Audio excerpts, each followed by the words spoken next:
ഭയങ്കര ചൂടുണ്ട്. അപ്പൊ എന്തായാലും ഒരു വയറൊക്കെ ഒന്ന് തണുപ്പിച്ച് ഒരു തണുത്ത ജ്യൂസ് ഒക്കെ കുടിച്ചിട്ട് തന്നെ നമുക്ക് തണുത്ത രീതിയിലാണോ ഓരോ പ്രതികരണം, അതോ ചൂടോടെയാണോ ഓരോ പ്രതികരണം, സർക്കാരിന്റെ ഒരു വീര്യവും തണുപ്പും ചൂടും ഒക്കെ എങ്ങനെയുണ്ട് എന്നൊക്കെ നമുക്ക് ചോദിച്ചറിയാം. അവരുടെ പൾസ് ഒക്കെ ഒന്ന് അറിയാം.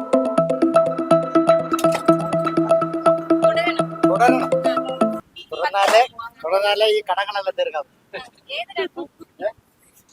അപ്പൊ 10 വർഷത്തെ വികസനത്തിന്റെ കടകളൊക്കെ തീർക്കാൻ പറ്റുവാണെങ്കിൽ പിണറായി തന്നെ വരണം.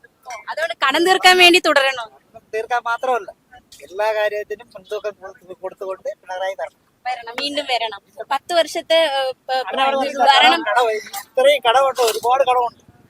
രാഷ്ട്രീയത്തിലല്ല, ജനത്തിന് കൊടുക്കേണ്ട ഒരുപാട് കടമുണ്ട്. ആ കടം തീർക്കാൻ വേണ്ടി കടമല്ലാതെ ഭരണ നേട്ടം എങ്ങനെയുണ്ട്? ഭരണമൊക്കെ എങ്ങനെയാണ്? ഭരണ നേട്ടം നല്ലതാണ്.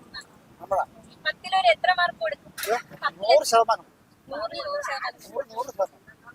അപ്പോ BJP പ്രാവശ്യം നിയമസഭയിൽ വരാൻ സാധ്യതയുണ്ടോ?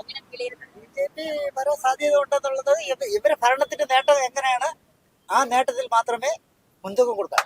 ഈ സർക്കാർ തുടരണം. തീർച്ചയായും ഈ സർക്കാർ വന്നതിന് ശേഷം കുറെ മാറ്റങ്ങളൊക്കെ ഉണ്ട്.